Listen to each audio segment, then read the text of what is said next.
അനീഷിനെ ശരിക്കും കുണുവാവയാക്കി മാറ്റിയ ഈ ഹോട്ട്സ്റ്റാറിലൂടെ പ്രേക്ഷകർ പറഞ്ഞിട്ടാണ് സത്യം പറഞ്ഞ അനീഷിനെ വാവയാക്കിയത്.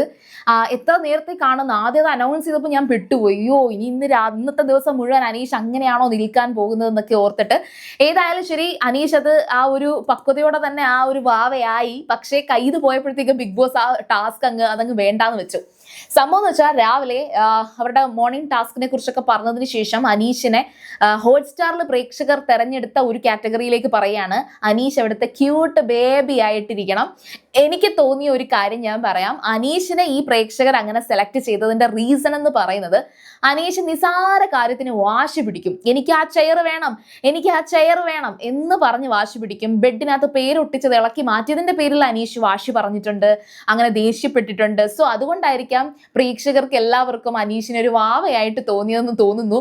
ഏതായാലും ശരി, അനീഷിന് ആ ടാസ്ക് കിട്ടിയതിൽ മിസ്സായി പോയത് ഷാനവാസിനാണ്. ഷാനവാസ് എവിടെ? രാവിലെ ലൈവിലൊന്നും ഞാൻ ഷാനവാസിനെ കണ്ടിട്ടില്ല. നിങ്ങൾ ആരെങ്കിലും കണ്ടിരുന്നോ? ഏതായാലും ശരി, അവസാനം അനീഷ് ആ ഒരു വാവയായിട്ട് നിൽക്കുമ്പോൾ എൻ്റെ യഥാർത്ഥ അച്ഛൻ ഷാനവാസ് ആണ്, എവിടെ എൻ്റെ ഷാനവാസ് ഡാഡി എന്നൊക്കെ പറഞ്ഞിട്ട് അനീഷ് തിരക്കുന്നുണ്ടായിരുന്നു. പക്ഷെ അന്നേരവും ഷാനവാസ് മിസ് ചെയ്തു കേട്ടോ.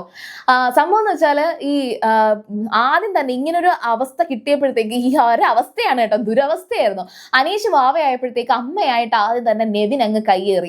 എന്നിട്ട് വാവയെ കൊണ്ടുപോയി ഒരുക്കാൻ പോവുകയാണ്, ഒരുക്കുന്നുണ്ട്. അക്ബർ കൊണ്ടുപോയി ചന്തിക്കൊരു നുള്ളൊക്കെ കൊടുത്തിട്ട് നീ ഇനി മര്യാദക്ക് ഇരിക്കോടാ എന്നൊക്കെ ചോദിച്ചിട്ട് അങ്ങനെ പറയുന്നുണ്ട്. ബിന്നിയാണെങ്കിൽ, ബിന്നിയുടെ കാര്യത്തിൽ ഒരു കോമഡി ഉണ്ട് കേട്ടോ. നമ്മുടെ ഈ അമ്മായിമാരുടെ ഒരു കാറ്റഗറി ഉണ്ടല്ലോ, അതായിരുന്നു ബിന്നി. നന്നായിട്ട് ബിന്നി അഭിനയിക്കുന്നുണ്ട്. അതായത് നിന്റെ മോളുണ്ടല്ലോ പഠിച്ച ഒരിടത്തും എത്താൻ പോകുന്നില്ലടി എന്ന് പറഞ്ഞിട്ട് നമ്മുടെ നെവിനാണല്ലോ അമ്മ, അങ്ങനെ നെവിൻ്റെ അടുത്ത് പറയുന്നുണ്ടായിരുന്നു. അത് ബിന്നി നന്നായിട്ട് എല്ലാ കാര്യങ്ങളും ചെയ്യും കേട്ടോ. ഭയങ്കര ഫണ്ണാണ് ബിന്നിയുടെ ഒരു എനിക്ക് ഭയങ്കരമായിട്ട് ഇഷ്ടപ്പെടുന്നുണ്ട്. ഇപ്പോൾ ആദ്യമൊക്കെ എനിക്ക് ഭയങ്കര വെറുപ്പുണ്ടായിരുന്നു, പക്ഷെ ഇപ്പൊ എനിക്ക് ഇഷ്ടപ്പെടുന്നുണ്ട്.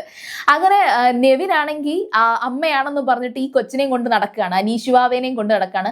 നെവിൻ പറയുന്നത് അനീഷ് മോനാണെന്നാണ്, പക്ഷെ മോളാണെന്നാണ് നെവിൻ പറയുന്നത്. നെവിൻ മമ്മി സൂസൻ എന്നാണ് പേര്. സൂസൻ മമ്മി പറയുന്നു അനീഷ് വാവ മോളാണ്, സുന്ദരി മോളാണെന്നാണ്. പക്ഷെ അനീഷിന് മോളെന്ന് പറയുന്നത് ഇഷ്ടപ്പെടുന്നില്ല. ഞാൻ മോനാണ്, ഇക്രുമോനാണെന്ന് പറഞ്ഞ് നടക്കുന്നുണ്ടായിരുന്നു. അപ്പോൾ അവസാനം ആരാണ് അച്ഛൻ? ആദ്യം ഒരു അച്ഛൻ വരുന്നുണ്ട്. നമ്മുടെ ജിഷിനെ കണ്ടപ്പോൾ അച്ഛൻ എന്ന് പറഞ്ഞ ജിഷിനെ അച്ഛനാക്കുന്നുണ്ട്. ആര്യനെ കണ്ടപ്പോൾ ആര്യനെ പിടിച്ച് ഡാഡി ആക്കുന്നുണ്ട്. പിന്നെ അവസാനം നമ്മുടെ കുഞ്ഞുവാവ തന്നെ തീരുമാനിക്കുന്നുണ്ട്, അനീഷ് മോനായിക്കോട്ടെ മോളായിക്കോട്ടെ അനീഷ് വാവ തന്നെ തീരുമാനിക്കുന്നുണ്ട് ഷാനവാസ് ആണ് എൻ്റെ യഥാർത്ഥ അച്ഛൻ, എവിടെ എൻ്റെ അച്ഛൻ എവിടെ എന്ന്. അപ്പോഴത്തേക്കും അക്ബർ കയറി കുറച്ചൊന്ന് സീനാക്കുന്നുണ്ട്. അതായത് അക്ബർ മനഃപൂർവ്വമായിട്ട് കുറച്ചൊന്ന് ട്രിഗർ ചെയ്യുന്നുണ്ട്. അപ്പം അക്ബർ ഡാഡിക്ക് എൻ്റെ അക്ബർ മാമൻ എൻ്റെ കയ്യിൽ നിന്ന് കിട്ടും എന്നൊക്കെ പറഞ്ഞിട്ട് അനീഷും അക്ബറിനെ എന്തൊക്കെയോ പറഞ്ഞ് ചൊറിയുന്നുണ്ട്. അതായത് കുഞ്ഞുവാവയാണ്, പക്ഷെ ആ വാവയായിട്ട് തന്നെ അത് ക്യാരക്ടർ മാറി അക്ബറിനെ ഓരോന്ന് പറഞ്ഞപ്പോഴത്തേക്കും അക്ബർ പറയുന്നുണ്ട്, അതേ ക്യാരക്ടർ വിടരുത്, അനീഷ് വാവയാണ്, കൊച്ചു വായിൽ ഇത്രയും വർത്തമാനമൊന്നും വേണ്ടെന്നൊക്കെ പറഞ്ഞുള്ള രീതിയിൽ സംസാരമൊക്കെ വന്നപ്പോഴത്തേക്കും ബിഗ് ബോസ് അനൗൺസ് ചെയ്ത് ആ ഒരു സമയം കഴിഞ്ഞിരിക്കുന്നു, ഇനി അനീഷ് വാവയാകണ്ട. പക്ഷെ അനീഷ ആ ഒരു മൊമെന്റ് വരെ, അതായത് ബിഗ് ബോസ് പറയുന്ന ആ ഒരു മൊമെന്റിന് തൊട്ട് മുമ്പ് വരെ നന്നായിട്ട് ചെയ്തു. തൊട്ട് മുമ്പൊക്കെ ആയപ്പോഴത്തേക്ക് അക്ബറുമായിട്ട് ഫൈറ്റിലേക്ക് പോകുന്നു എന്ന് കണ്ടപ്പോഴത്തേക്കും ബിഗ് ബോസ് തന്നെ അതങ്ങ് സ്റ്റോപ്പ് ചെയ്തു. പക്ഷെ അനീഷ് അടിപൊളിയായിട്ട് ചെയ്തു. അനീഷിന് ഭയങ്കര ചമ്മലുണ്ടായിരുന്നു, ഭയങ്കര ഒരു എന്താ പറയാ, ആ ഒരു കിട്ടിയ ടാസ്ക് നന്നായിട്ട് ചെയ്യാൻ പറ്റുമോ എന്നുള്ളൊരു ആശങ്കയൊക്കെ അനീഷിന്റെ മുഖത്ത് ഞാൻ കണ്ടു. പക്ഷെ ഇതിന് ശേഷം അക്ബറും അനീഷും തമ്മിൽ ഒരു ചെറിയ കോൺവെർസേഷൻ ഉണ്ടായിരുന്നു. അത് ഓൾറെഡി ഞാനൊരു വാക്ക് ഓർക്കുന്നുണ്ട്. ഒരു ദിവസം ഒരു സമയത്ത് ഒരു നോമിനേഷൻ വന്നപ്പോൾ അനീഷ് അക്ബറിനെ നോമിനേറ്റ് ചെയ്യാൻ വേണ്ടിയിട്ട് പറഞ്ഞൊരു കാരണം എന്ന് പറഞ്ഞത്, പാറപ്പുറത്ത് വീണിരിക്കുന്ന ഒരു വിത്ത് മാത്രമാണ് അക്ബർ, മുളയ്ക്കണോ വേണ്ടയോ എന്ന് അക്ബർ തീരുമാനിക്കട്ടെ എന്ന്. അന്ന് അപ്പാനി ഉണ്ടായിരുന്നു. ഇപ്പൊ അപ്പാനി പോയപ്പോഴത്തേക്ക് അത് മുളച്ചു വന്നു എന്നാണ് എനിക്ക് തോന്നുന്നത്. അക്ബർ ഇപ്പൊ നന്നായിട്ട് തന്നെ ഗെയിം കളിക്കുന്നത്. പക്ഷെ ബിഗ് ബോസും ഏഷ്യാനെറ്റും ഒക്കെ അക്ബറിനെ ഫേവർ ചെയ്യുന്നുണ്ടോ എന്നൊരു ഡൗട്ടൊക്കെ ഉണ്ട് കേട്ടോ. കാരണം ഇന്നലെ അക്ബറിന് കുറച്ചധികം സമയമൊക്കെ ആ ടാസ്കിൽ കൊടുത്തോ എന്നൊരു ഡൗട്ട് എനിക്ക് തോന്നിയായിരുന്നു.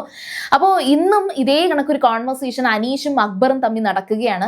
അതായത് അനീഷ് എടുത്തു പറയുന്നുണ്ട്, നിങ്ങൾ ഇവിടെ ഇരുന്ന് മറ്റുള്ളവരുടെ വിഷയത്തിൽ എന്തെങ്കിലും കമന്റ് അടിക്കാനോ സംസാരിക്കാനോ മാത്രമാണ് നിങ്ങൾക്ക് കഴിവുള്ളത്. പകരം നിങ്ങളായിട്ട് ഒരു കോൺവെർസേഷൻ സ്റ്റാർട്ട് ചെയ്യുകയോ നിങ്ങളായിട്ട് ഒരു കാര്യത്തിൽ സംസാരിച്ച് ഒരു വിഷയം ഉണ്ടാവുകയോ ചെയ്യുന്നില്ല. നിങ്ങളുടെ ഒരു പോരായ്മയാണ്, നിങ്ങളെ എനിക്ക് നന്നായിട്ട് മനസ്സിലായിട്ടുണ്ട് എന്നൊക്കെ അനീഷ് പറയുക. അപ്പൊ അക്ബർ അന്നേരം കൊച്ചുകുട്ടികളെ പോ വാവേ പോ എന്നൊക്കെ പറഞ്ഞിട്ട് അക്ബർ അതിനെ നൈസായിട്ട് തള്ളിക്കളയാൻ ശ്രമിക്കുകയാണ്. ശരിക്കും പറഞ്ഞാൽ അനീഷ പറഞ്ഞത് വലിയൊരു കാര്യമാണ്. ഒന്ന് അപ്പാനി ഉണ്ടായിരുന്നപ്പോൾ അപ്പാനിയുടെ എന്ത് പ്രശ്നത്തിനും ഇടപെടാൻ വേണ്ടിയിട്ട് അക്ബർ നിന്നു. അപ്പാനി പോയി കഴിഞ്ഞപ്പോഴത്തേക്ക് ആര്യൻ, ജിസേല്, റെന ഇവരുടെയൊക്കെ ഒരു എന്താ പറയുക ശിങ്കിടി പോലെ ആയി മാറുന്നുണ്ട്. ഇതൊന്നും ഇല്ലെങ്കിൽ അക്ബർ ഒറ്റയ്ക്കിരുന്നാണെങ്കിലും പാട്ട് പാടിക്കൊണ്ടിരിക്കുകയാണ് ചെയ്യാറ്. അതൊരു സേഫ് കളിയല്ലേ? അക്ബർ ശരിക്കും പറഞ്ഞാൽ ഒരു സേഫ് സോൺ കളിയല്ലേ? പിന്നെ ആകെ കൂടി അക്ബറിന് നന്നായിട്ടൊന്ന് ഫൈറ്റ് ചെയ്യാൻ, ഒരു നേർക്ക് നേർ നിൽക്കാൻ വേണ്ടിയിട്ടുള്ളത് ഷാനവാസ് ആണ്. പക്ഷെ അതും ഷാനവാസിന്റെ അടുത്ത് പോയി അക്ബർ വഴക്കുണ്ടാക്കുന്നതായിട്ട് എനിക്ക് തോന്നിയിട്ടില്ല. ഏതായാലും ഒരു നല്ലൊരു വ്യക്തിയാണ്, പക്ഷെ നാക്ക് ശ്രദ്ധിച്ചാൽ മതി. അക്ബറിന്റെ കാര്യത്തിൽ അക്ബർ നല്ലൊരു മനുഷ്യനാണ് കേട്ടോ, എനിക്ക് ഇഷ്ടമാണ് പേഴ്സണലി. പക്ഷേ അക്ബറിന്റെ വായിന്ന് വരുന്നതെല്ലാം കുറച്ച് എന്താ പറയാ അപ്പിവർത്തമാനമാണ്. ഇവിടെ അനീഷ് അപ്പി അപ്പി എന്ന് പറഞ്ഞ് അക്ബറിനെ വിളിക്കുന്നുണ്ടായിരുന്നു കേട്ടോ, കുഞ്ഞുവാവയായിട്ട് അക്ബർ എന്നൊക്കെ പറഞ്ഞ് വിളിക്കുന്നുണ്ടായിരുന്നു. അപ്പൊ ഏതായാലും ശരി, ആ ഒരു ടാസ്ക് നന്നായിട്ട് അനീഷ് കൈകാര്യം ചെയ്തു. അതിനുശേഷം അവർ തമ്മിലൊരു ചെറിയ ഒരു സംസാരമൊക്കെ ഉണ്ടായിട്ടുണ്ട്. ഈ സംസാരം ഇനി മൂത്തിട്ടുണ്ടോ എന്നുള്ളത് ഞാൻ പോയി നോക്കിയിട്ട് വരാം. അപ്പോൾ നിങ്ങൾ ഫസ്റ്റ് ടൈമാണ് സീരിയൽ ഗ്രാൻഡ്മ കാണുന്നതെങ്കിൽ ഉറപ്പായിട്ടും ചാനൽ സബ്സ്ക്രൈബ് ചെയ്തിട്ട് കാണുക. അപ്പോൾ ഞാൻ പോയിച്ച് വരാം. ബൈ.